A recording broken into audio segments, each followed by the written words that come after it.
Hello, hello, hello, hello. Welcome to Thriving Thursdays. It's Thriving Thursday. It's Thriving Thursday. We are so excited to have another segment of Where the Money Reside, Part 2. And we have with us tonight, we have Jasmine in Hall. I am so excited about this. I have asked a lot of great questions, and I'm going to be reading her bio and give you guys a little information about her, what she does, and how she does it. Just from my perspective, from me knowing her, met her last year, and she has been an amazing asset into my life, um, helping me with some things. And one thing that I can say about Jasmine is she is consistent. She is one person who does what she says she's gonna do, and she is very motivating and encouraging. I remember being with her, and we were doing a book club together. And when I tell you, she was dropping nuggets after nuggets after nuggets. She is one of those people with an amazing story, an amazing, um, I like to call it just a blessing from God. You know, when you meet someone who is genuine and who genuinely has a heart for people and students. She is a teacher, y'all. Yes, she's a teacher. Um, she's a mother. I believe her bio is pulling up right now, so I'm going to read it and give you guys some great information about her. But like I was saying, meeting her last year, it has been just amazing because to see the evolution of who she is today, it has really, really, really gave me some motivation to continue doing what I'm doing. Jasmine N. Hall is a certified success and wealth coach, speaker, author, educator, real estate agent, and former investment representative with over 10 years experience in the area of financial literacy and economics. As a coach, she specializes in helping single, ambitious, professional women go from living from paycheck to paycheck to increasing their net worth by building their self worth. Come on, somebody. Increasing their network by building their self worth. She is a founder and president of Worth University, a coaching program geared to helping said women build their self worth while increasing their network. She recently published her first book, Woo! Things My Parents Didn't Tell Me About Money and Life Because They Didn't Know. And it can be purchased on her website, www.imjasminehall.com. Jasmine became a single mother at the age of 22 and now uses her own experiences and knowledge to inspire others who have a similar background. You can connect with her on Instagram, I am Jasmine Hall, and through her website, www.imjasminehall.com. I want you to put your hands together in the comments and welcome our beautiful guest, Miss Jasmine Hall.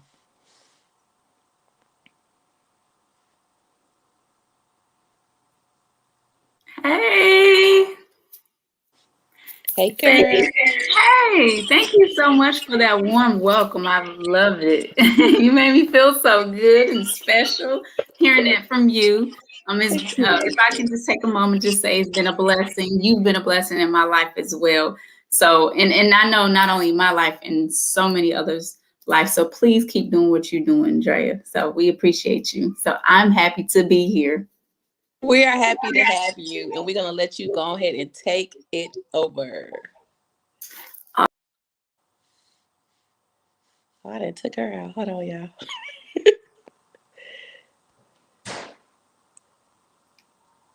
Okay, here we go.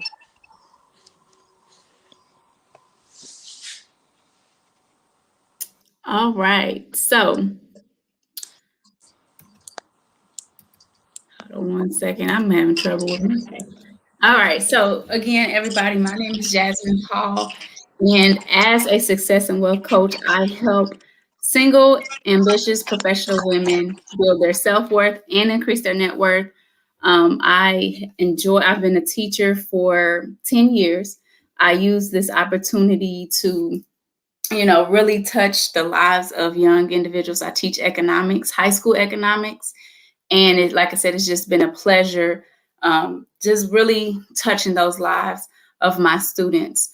And so give me a minute. I'm going to pull up my screen and just share with you guys my presentation on today's topic. Bear with me.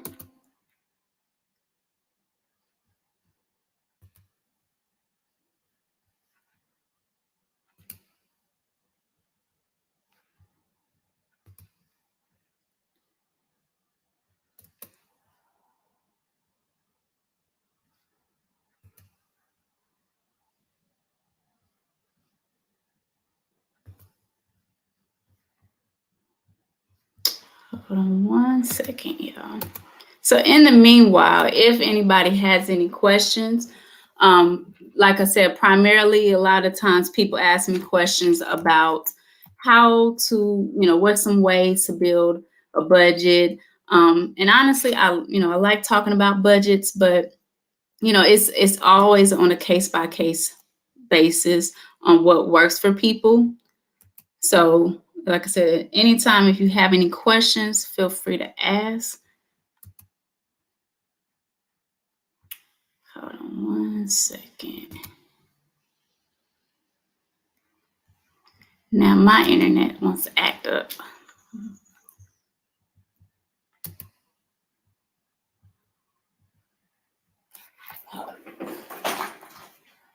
So Dre, did you say you had some questions from some people?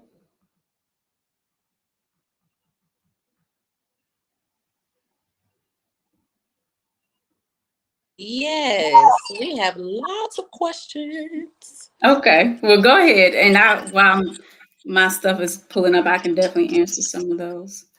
Okay, so last time we talked about real estate and we talked about what is the first thing that you do when you're buying a house.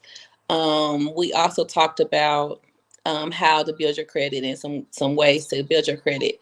So the question is, after getting the information about building your credit, after knowing, who the realtor is, well, let's go back.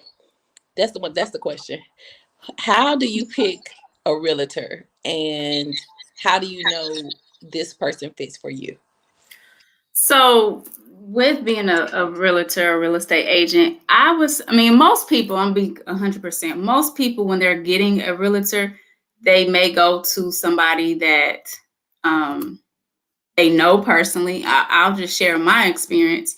Um, I met my realtor at a gas station. He just gave me his card, and it just so happened that I had been looking for a house, but I did not feel that I was ready.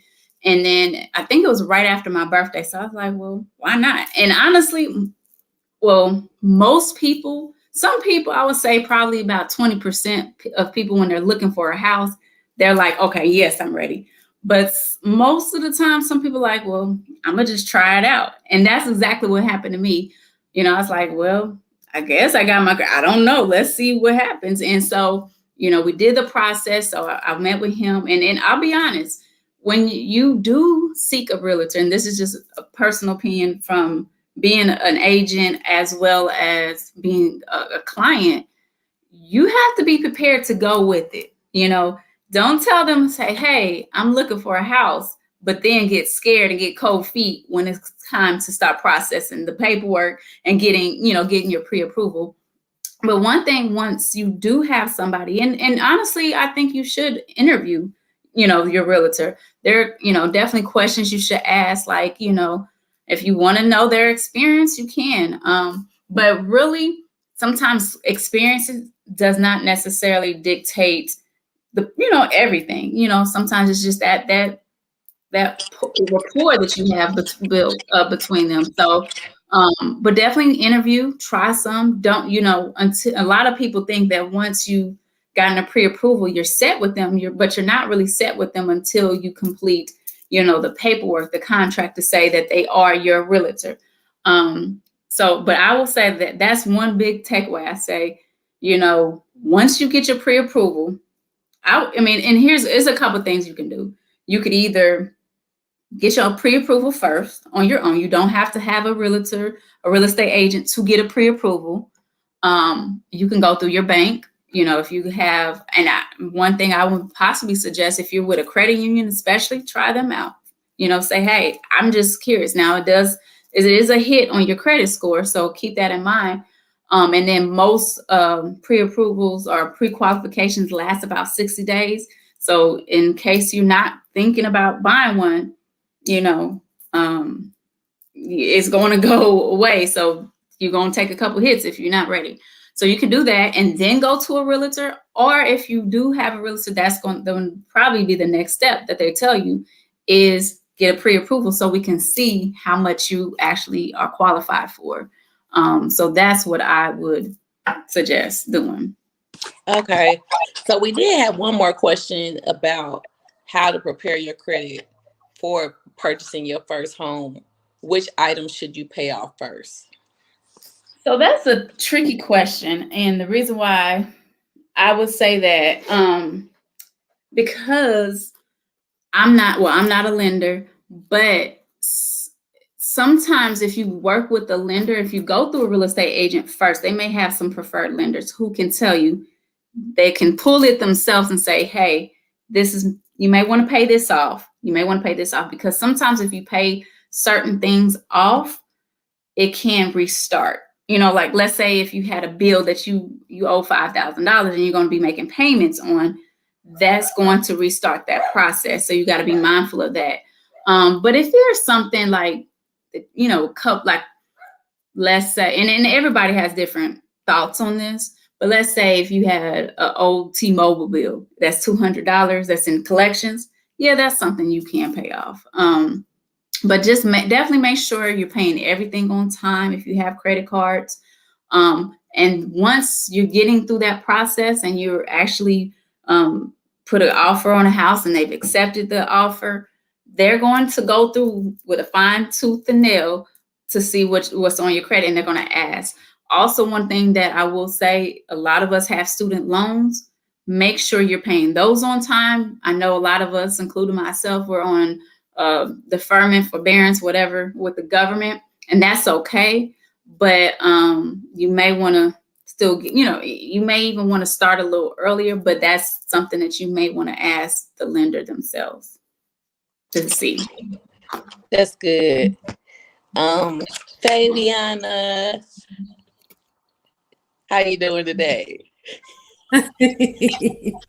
I am great. It is nice to be on with you guys again on tonight.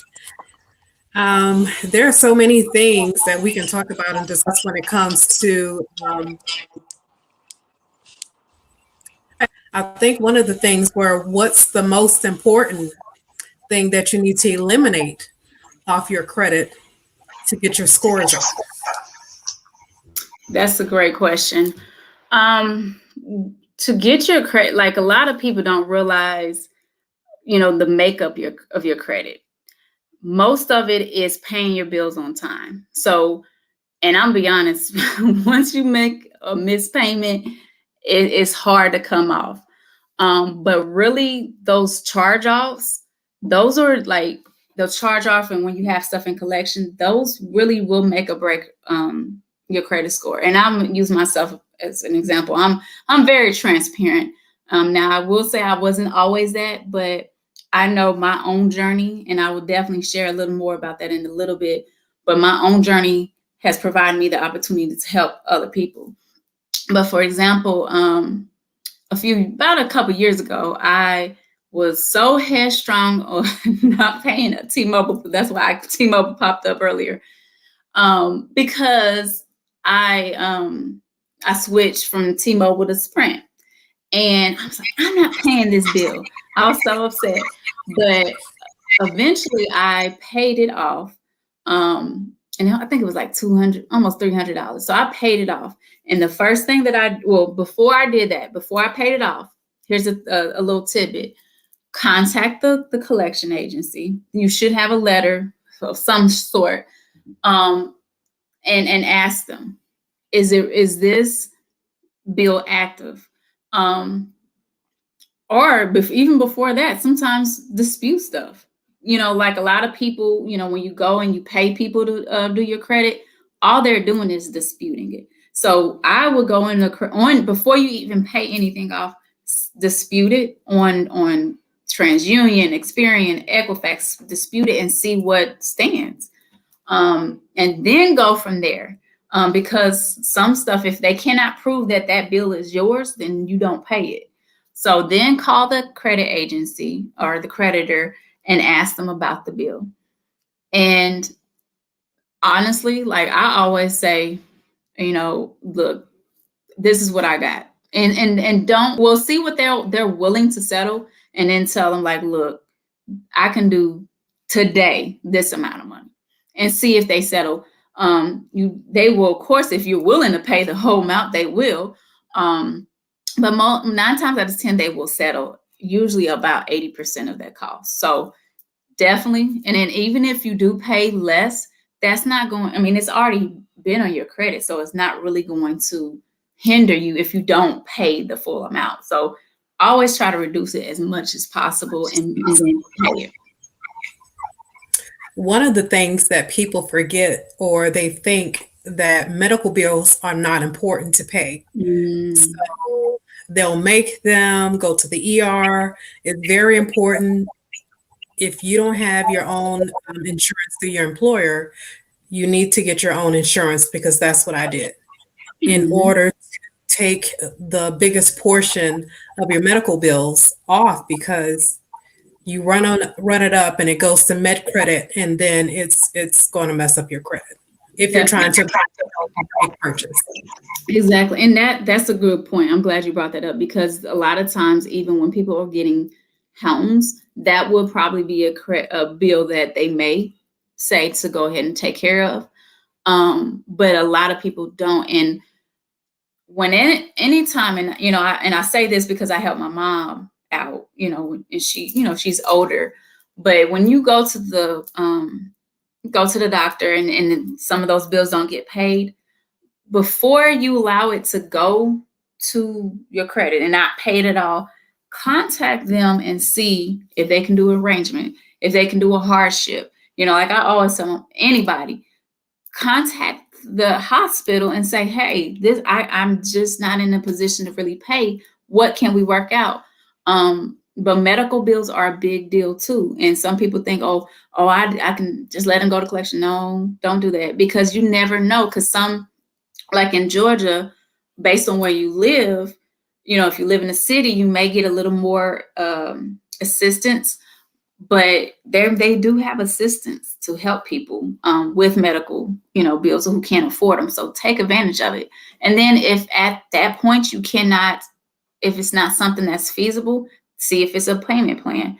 But the last resort, if you just totally cannot pay it, the last resort should be letting it get to a charge off or go to collections, because again, that's going to be a hit on your credit. But one thing I do want to elaborate on, which touches on this, once something you do pay it off, follow up with them, get all the details of the person you spoke with, the amount. They should email you this, they should send you this stuff in detail, but get all the details from them saying that on this date you paid this amount, you spoke to this person, and then ask them, how long does this take to come, to be reported as paid? Because again, that's what for my situation, I asked those questions, and literally by the next week it was off my credit, and my score jumped probably at least 15 points. I did that as well. It was a little small bill left from another complex where I used to live, and it was only $258. And I'm like, okay. And they said because there was some things that was left in the outside closet that they had to remove or whatever. But anyway, you like me? I'm like, I'm not paying this. I'm like, but I didn't know. Okay. I didn't know. I sent in a letter someplace else. So I Mm. never got a letter saying that I had owed that $258. But within 15 days of me paying it, it was off my credit Yep. within 15 days. And within, I think, probably 3 months, my score shot up over 60 points. Mm-hmm. Not just for that one bill, but constantly paying things on time and even adding an extra $5 or $10 Yep. to the bill. If the bill minimum is $25, if you got the extra, send that extra because it really does help. Exactly. And I'm glad you brought that up too, because I spoke, one of my coworkers a few years ago, she actually was like a mortgage broker. And she was saying that, if you have whatever bills you have, you know, when it comes to getting a house, even if, let's say, you have a credit card bill that's $25 minimum, try to always, if you can afford it, pay a little bit above the minimum. Even if it's, instead of paying 25, you pay 30. It does look better, so, and that's something I try to do.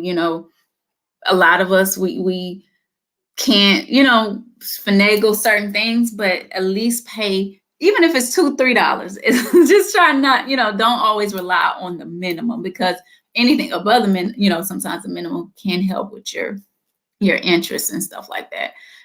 One thing I would like to say, and even though, like I said, I'm very transparent as a success and wealth coach, I'm always constantly reflecting on myself and my finances.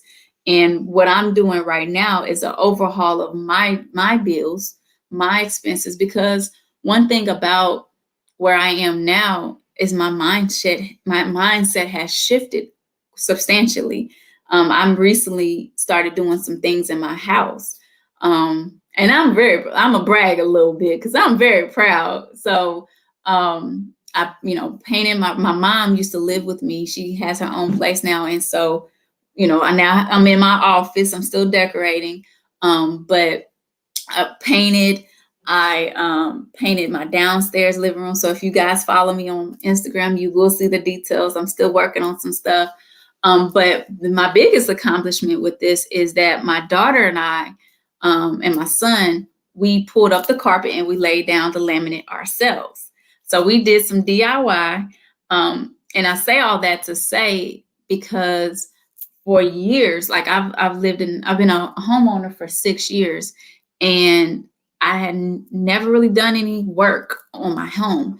But one thing I will say, and this is something I would stress, you know, your home, whether it's, even if it's an apartment or a house, you have to set your environment to conducive to you, and even in this short amount of time, I'm more more productive.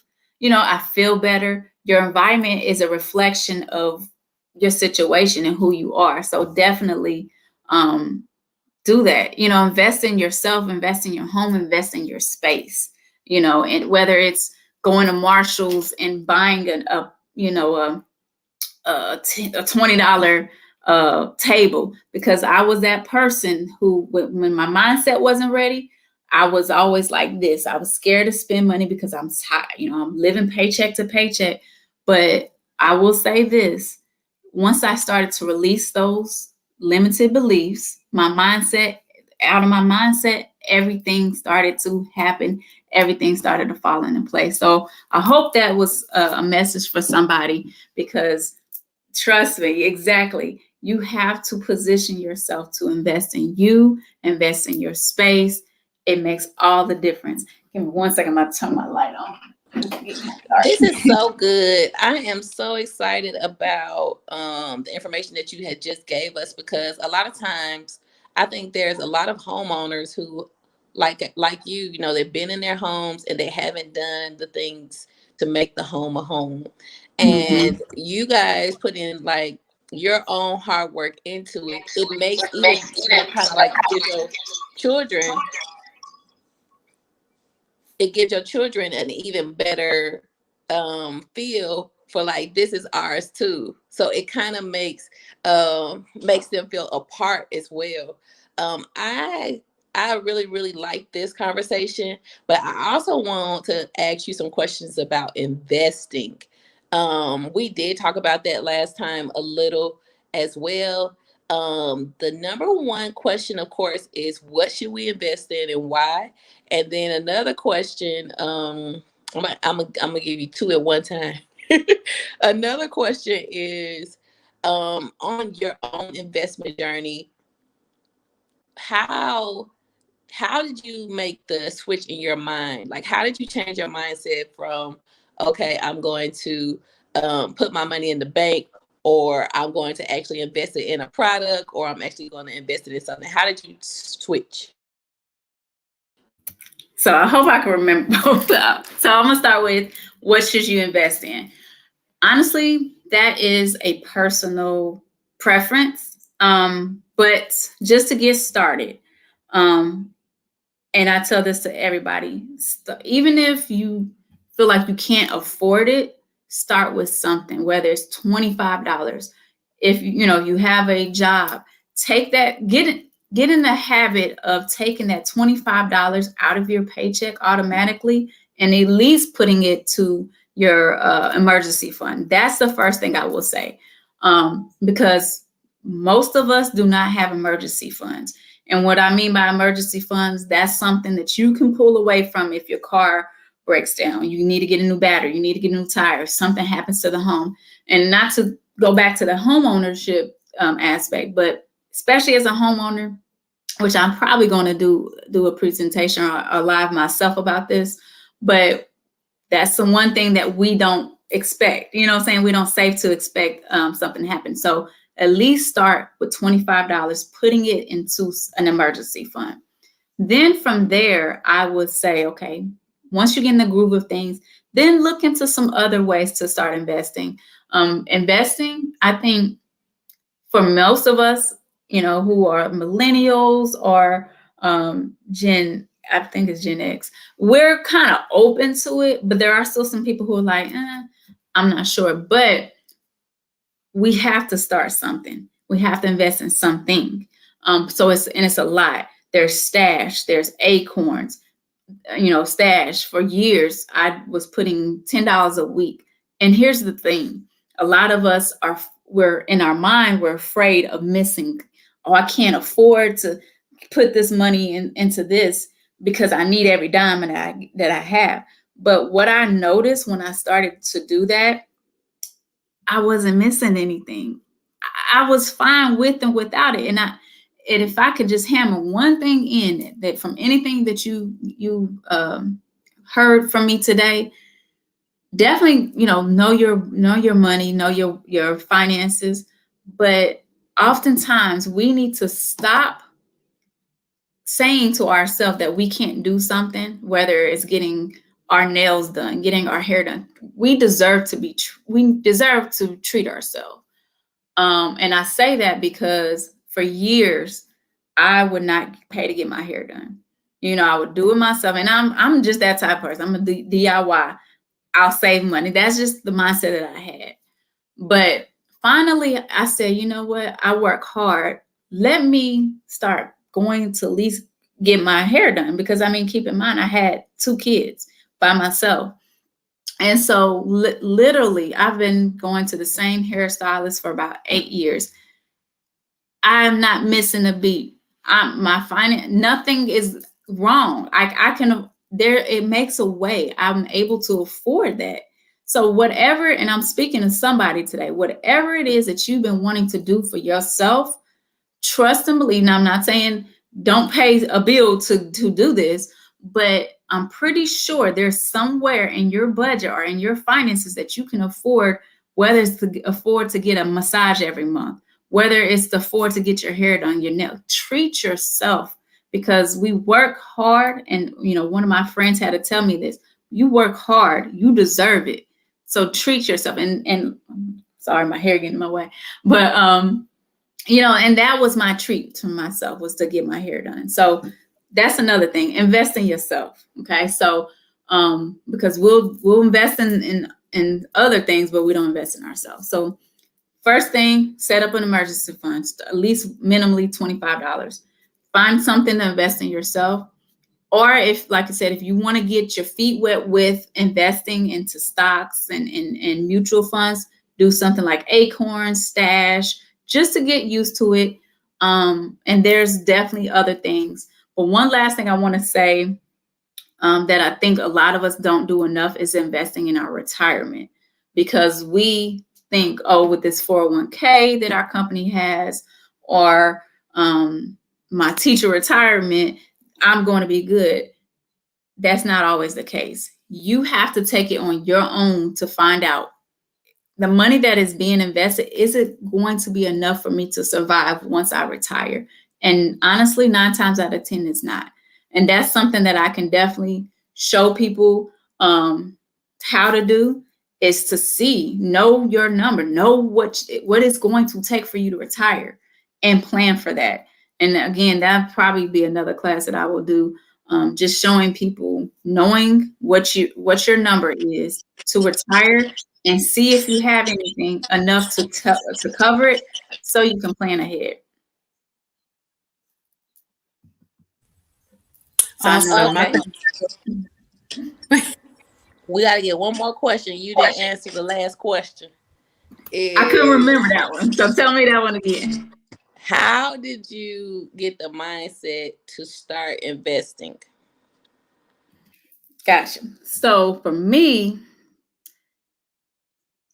I just tried it out. And a lot of, honestly, that question was answered in the last one, but indirectly.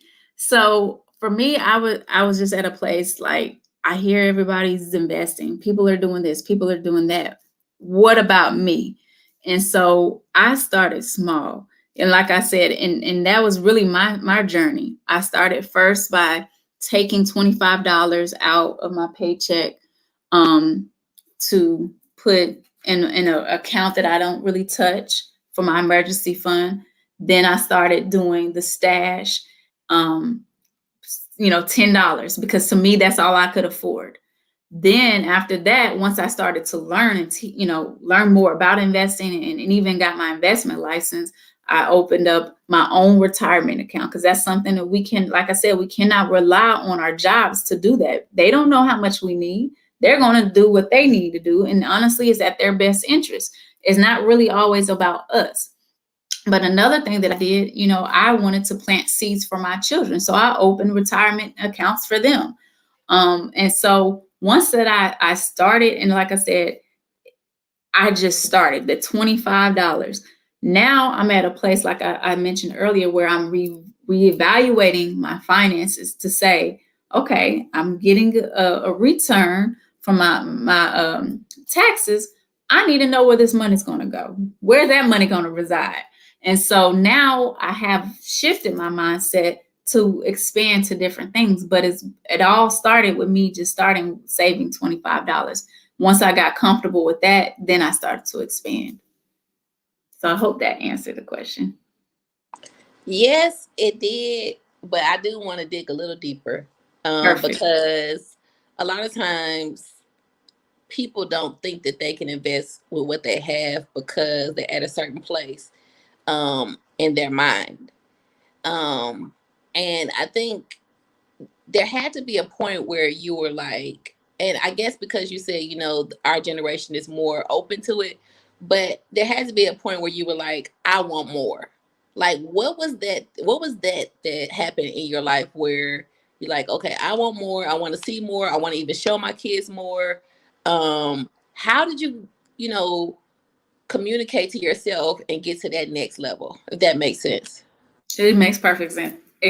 Sense, and thank you for digging deeper. I appreciate that.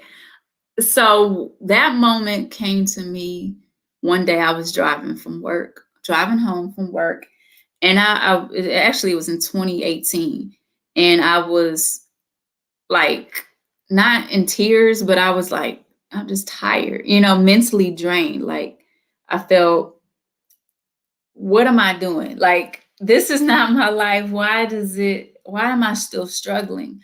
And I've always been pretty good with money. Like, I can handle my money. But the problem is I just did not have enough money.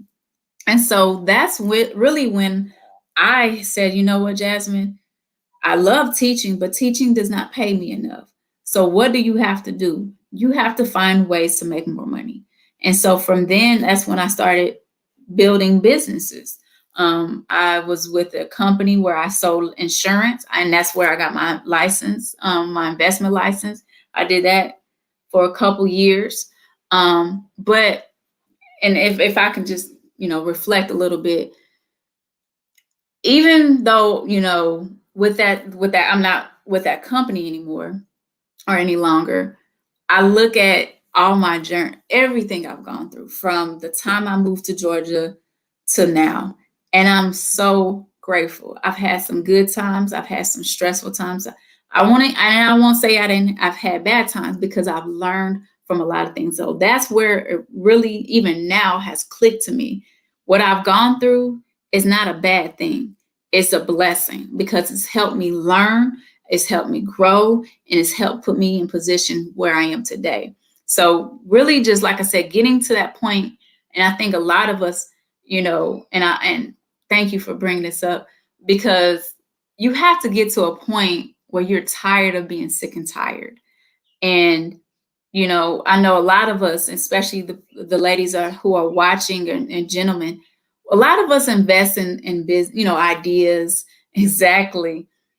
With Tremont either.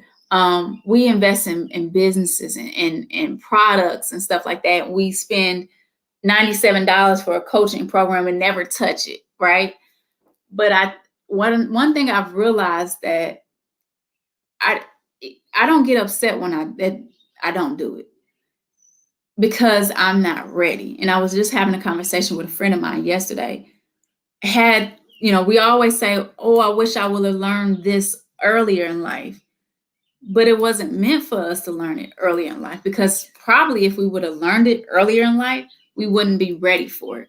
So now the things that we're on a different level. Now those things that are coming our way, we're taking it in, we're thinking different, we're shifting our mindset. And that's what it was for me. In 2018, I was ready at that point to start building a business, but the stuff that I'm doing now, I was not ready for. So you have to take a time and a moment to, yes, we're ready, we're leveling up, you know what I'm saying? We done made it through a pandemic. Like, it's nothing but boss moves now from here. But once you get to that point where you, like I said, you're sick and tired of being sick and tired, that's that first shift. And then you start to explore. So what can I do now? What should I do? You start reading some stuff. You start learning some stuff on your own, instead of relying on people to tell you. Then, once you get exposed to those things, the doors start opening up for you. Yeah, exactly. The doors start opening up for you to say, okay, dang, that's I didn't know about that. And then, that networking piece, like Drea mentioned earlier, I met her a year ago.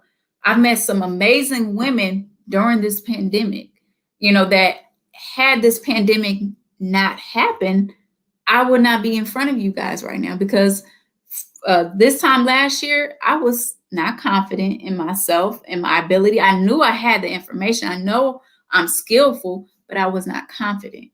But it had to take certain situations, certain things for me to click, for my mindset to shift to get to the position. So whoever this message is for, trust the process, trust the timing, because everything happens in divine timing. You were, like, I had a message last week for my students. You were built for this. We are all built for this moment at this time to be where we need to be. And as long as you stay that course, it's nothing but up from here. Yes, thank you. Stepping stones. I love it.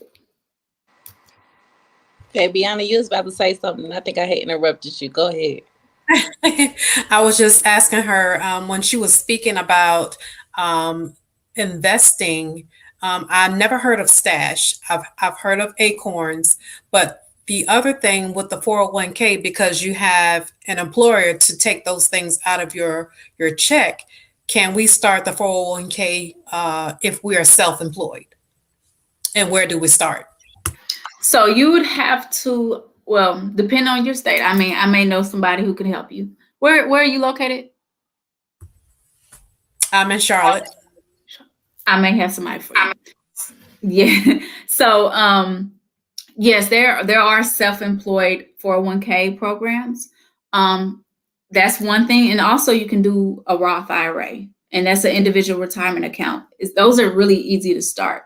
And yeah, like there are some for, like I said, self-employed employees. I don't know much about it. That's something I'm learning myself as I transition to doing that myself. But you can always start with a 401k. I mean, a Roth IRA. The My Roth IRA, you can start with as little as $25. But even with um, stashes, they do stocks and mutual funds and stuff like that. But yeah, so definitely get started. I don't care what it is, just get started. But if I can I share my screen from here? I'm not sure. Let me try, because I'm gonna try something. Okay. Let me pull this link up if I can. I'm gonna show y'all this calculator if it'll come up. And I'm gonna try to share my screen. Because this right here is like screen share is easy to my screen share. Okay, we're gonna try it.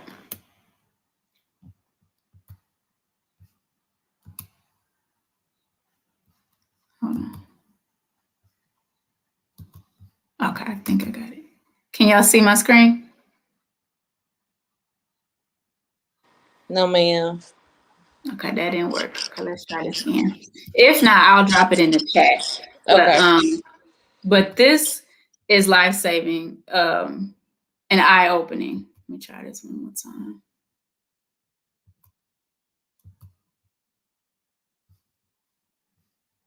Yeah, let me see if this works.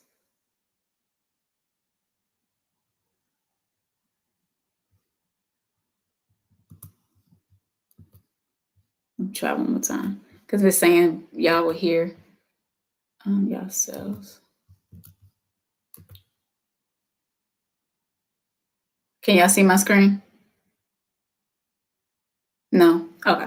I ain't gonna worry about it. I'm not used to now if this was Zoom, I'd be on it. But Listen, me too. Me too. Me too. I'm still but learning what I'm gonna StreamYard. drop it in the chat. But this is a retirement calculator. And it's through Dave Ramsey. And when I used to do investments, I used to show this to my clients. I wish I could share this because this is like eye opening. Let me try it one more time, ladies, because I can't even explain it the way I want to explain it. Still nothing. No. Okay, I dropped it in the chat. But one thing, especially if you have children, start early. There's something called a minor Roth IRA, which you can open for your kids. Um, Depending on who you go through, really don't have age restrictions. But what it is, if you like, let's say your child does help you, they get allowance. You can have some of that money go into their Roth. Um, or you can just fund it yourself. You are the custodian of that Roth anyway, but you can fund that money. But this is the real, exactly. This is the real, like a lot of people talk about wealth building. Yes, and we definitely want to build wealth for our children, but start them early with investing and investing in a retirement. Because like I said, I can't show you guys, but I'm going to calculate it myself. So one thing I did in this calculator, you put your age. I have a son that's 12. He'll be 12 in July. So let's say from 12 to 18. Okay. And I'm just using this calculator while I'm talking to you guys. So let's say 12 to 18, I put 500, which is my goal, to invest $500 a month, because the max that you can do until you're age 50 is $500 a month. Okay. So let's say if I invest $500, I max out each month for my child, my son. And let's say the average return is 8%. And that's actually on the low end.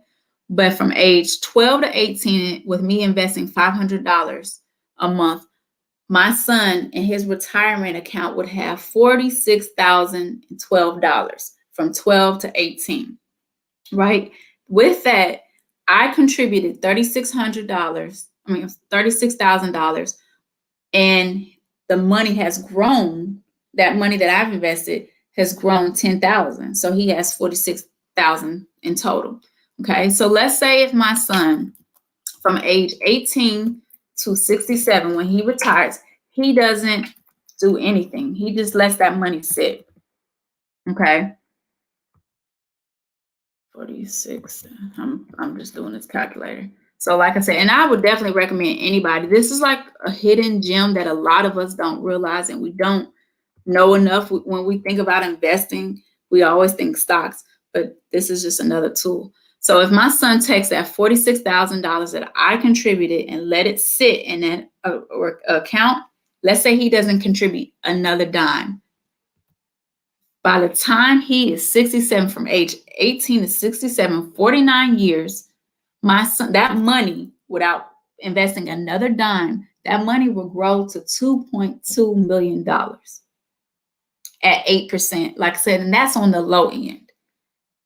That, and all that is, that's compound interest that a lot of us don't know. We don't understand the compound interest.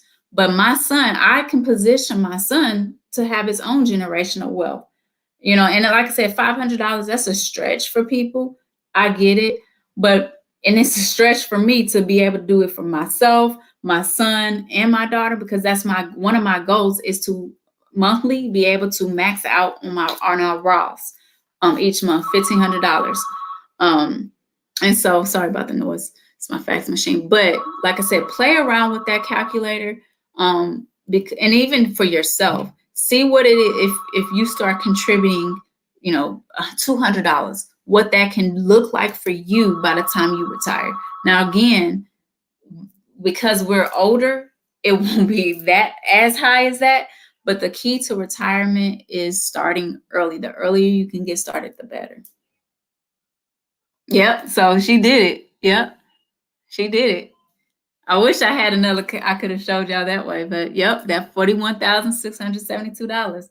That right there is key. Like let's get that retirement going, y'all. Yes. This is so good. I think this is kind of like an aha moment for everybody probably watching. And even those who are watching the replay, thanks for watching. #replay. So at the bottom it says, what do you think your annual return will be? How do you know that, and where do you get that from? You on mute. Thank you. So on the bottom, it's on average, it's based on the index, the S&P 500 index, and typically it's a roughly 12%. So when I play around with it, I usually go the low end, like I said, 8, but you can possibly go as high as 12. Now, sometimes it's gone higher. But you do know when your money is invested in the market, it goes up and down. So it does fluctuate. But play around with it. Like I said, I always go to low end. I'd rather be, low and then make more. But sometimes I do the average and do 10%. Okay, I changed mine now. Hopefully y'all can see that. 90,000. Yeah, so at first I had it on 3%. Oh no.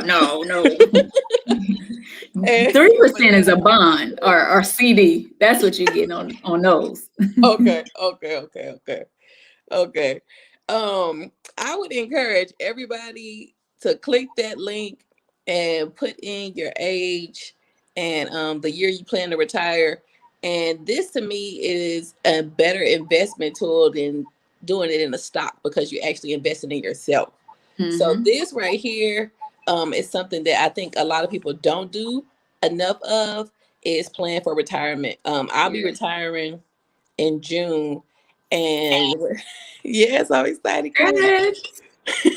I'll be retiring in June, and this is something that I have been planning for my whole military career. I I have been looking forward to this day, as well as looking forward to going into another side of the workforce. So even though I'm retiring from the military, I'm not retiring. Thanks, Jessica. I'm not retiring from working yet. But if you look at my calculator, if y'all could have seen it, it did say age 50, but I think I might put it down to 45.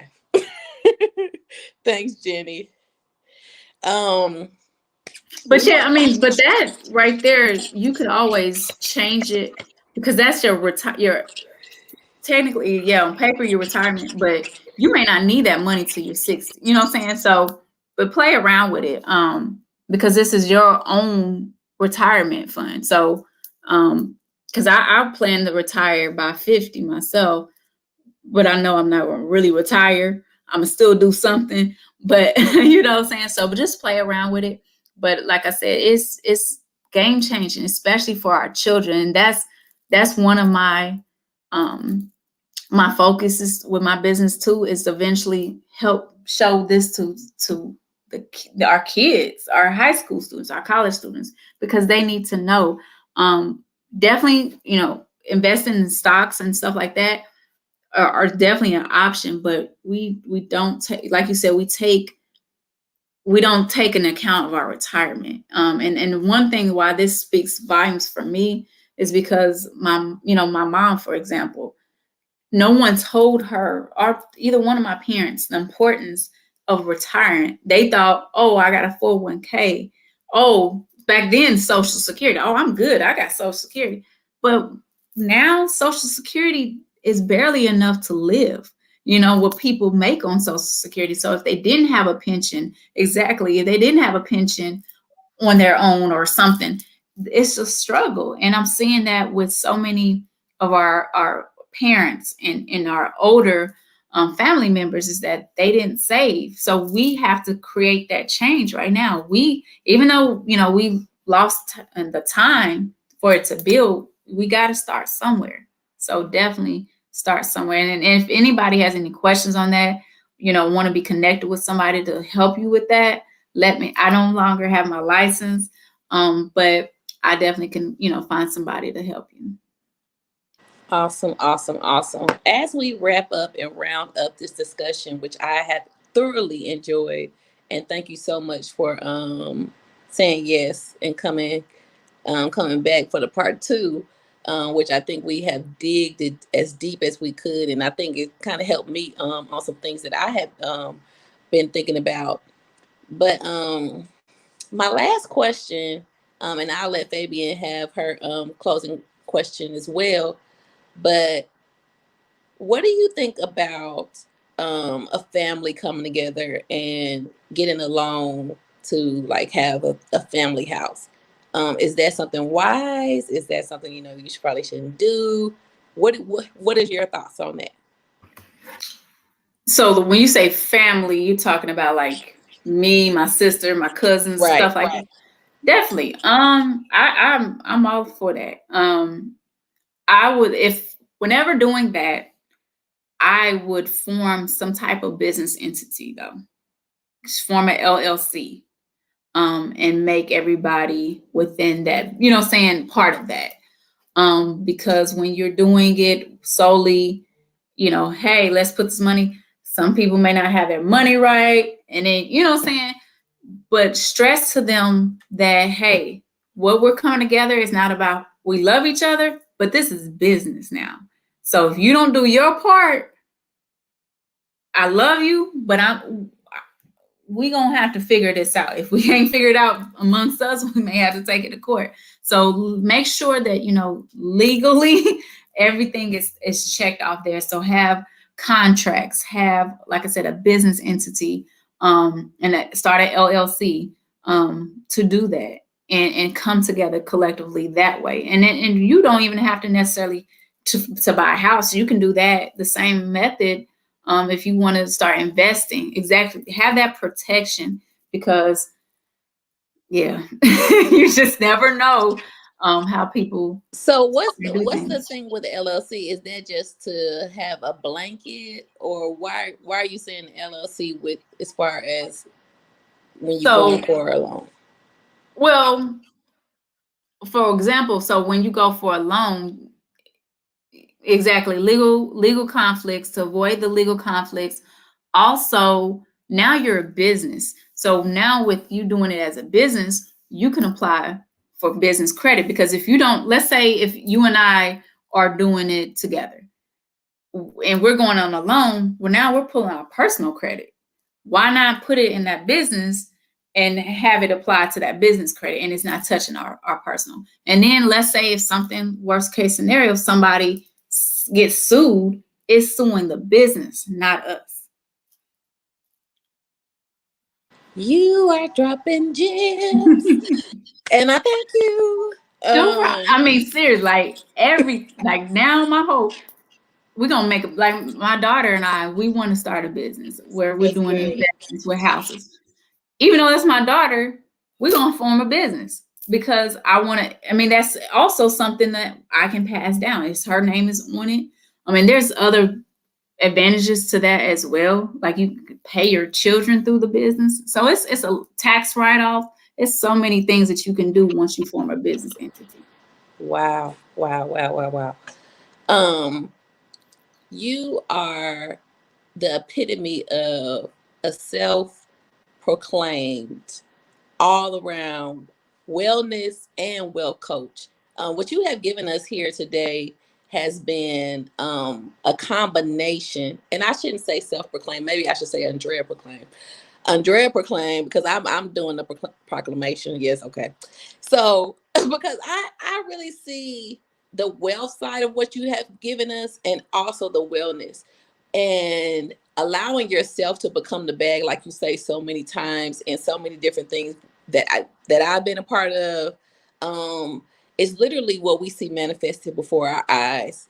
And I promise you, I can't thank you enough for and I think everybody on here, we got about 5 people on here. Everybody on here needs to schedule a session with you, because the knowledge that you dropped today, um, it did, we just scratched in the surface.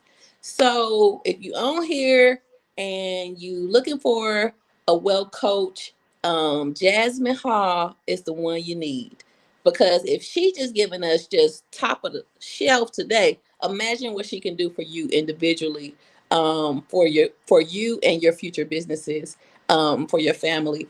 Fabiana, do you want to have some closing words before we let Jasmine sign us off? I just want to thank her for the LLC portion. I know it was coverage and protection, but you gave us more detail. I am soon to be purchasing property because I want to build little houses on it for a community for families. They can rent for 5 years and then purchase after 5 years. But yeah, that's my stipulation right there. But yeah, just to be covered as a business and to make sure that we have someplace to go instead of renting and just stuck out there in the mud giving our money away. So we thank you for your nuggets and bless you to have many, many more. You're awesome. Thank you so much. Thank you, ladies. I really, that means so much to me. Like just being able to hear, how I can help you guys, and just love, I love that what you're about to do, because I'm actually in the same mindset of doing that. I want to do the same things that you're mentioning. So we definitely need to connect too, just to bounce ideas on that. And thank you, Drea, for this opportunity, because I'm like, again, I'm gonna just be, it's a transparency moment. Like I said, where I was last year, I've always had these thoughts and ideas of what I wanted to do. But the more that I'm able to speak, the better I become. Like last week, I was asked to speak at my school for the senior awards, and I've done it before. But I take every opportunity like as a way to build myself, build my confidence, strengthen myself. And so I've come a long way with my confidence and just doing these presentations. So I appreciate it. But to, one thing I do want to tell everybody, I am getting ready to launch my program, my coaching program in the next couple months, Worth University, and it ties into a lot of the finances, but also the personal development. And one thing, like Drea dug a little deep for me, and I appreciate it. I love that, because if it wasn't for me becoming more confident, that's what really changed the game for me, is becoming confident with myself. Then the money mindset changed. You have to love yourself. You have to know your worth. And I preach that all the time, like self-worth and net worth. Because once you know I'm telling y'all, like I'm at this very moment. Like once you know your worth, you don't take no mess. You set boundaries. Your time is your money. You all that other stuff goes through the wayside. You know what I'm saying? I'm preaching today. Like, and I want so many of us ladies to know our worth, because I now I look at situations and people at a different, from a different lens, not to criticize, but I'm like, man, she doesn't know how powerful she is. She doesn't know how beautiful she is. She doesn't know how worthy she is. That these people in her life, they don't deserve her, but I want to help show people, because that was my journey that I had to learn. And again, and that's something that's evolving. How I am today, I'm going to be different next year, and I'm constantly evolving. So I'm grateful for this journey. I'm grateful for this opportunity, and definitely thank you, lady. I appreciate it. And you are too. All of y'all are awesome. I love pouring into other women. I love seeing other women pour into each other. We got this, ladies. We are bosses. We are everything that, that God made us to be. So let's go get these bags. Yes.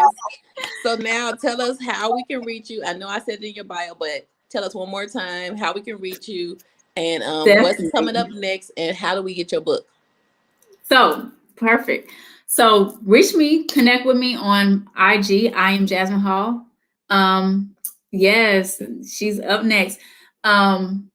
I have not been on IG lately. I'm working, like I said, I'm doing some stuff behind the scene, and I really needed to take a break to reflect and regroup on my business. But definitely, if any messages, follow me, DM me. For some strange reason, I try to get on my website, and I got to figure that out tonight. But my website is down. But if you do, want to buy my book, um, and I'm actually working on getting it a print copy. Is right now it's just the ebook, but I'm going to get it print copy this summer. You can definitely connect with me. My website, like I said, hopefully by tomorrow is up and running, but it's www.iamjasminehall.com. I'm working on my website for my program. So definitely all that stuff will be dropped on IG, Facebook, all of that. I'm doing better with social media. That's not my forte. But yeah, so I'm excited. Definitely connect with me. I just want to help and pour into people. That's what I want to see us all win. Yes. That's all we do is win, win, win. Thank you so much again and again. Thank you guys, everybody who tuned in. We appreciate your comments. We appreciate your feedback. Um, Jasmine is a person who kind of feeds off of energy, which I love. So thank you guys for being so engaging in the comments and just so ready to learn. Um, we're gonna have another one because she coming with fire. So we have to keep on coming with this good information. Be looking out on her page. Connect with her, Jasmine Hall. Connect with her on her IG. Connect, connect, connect, connect, connect, connect, connect, connect, connect. I can't say it enough. Um, and blow up her DM. She said, DM her. So blow up her DMs after this. Let her know how much you enjoyed this. Take a screenshot of us right now.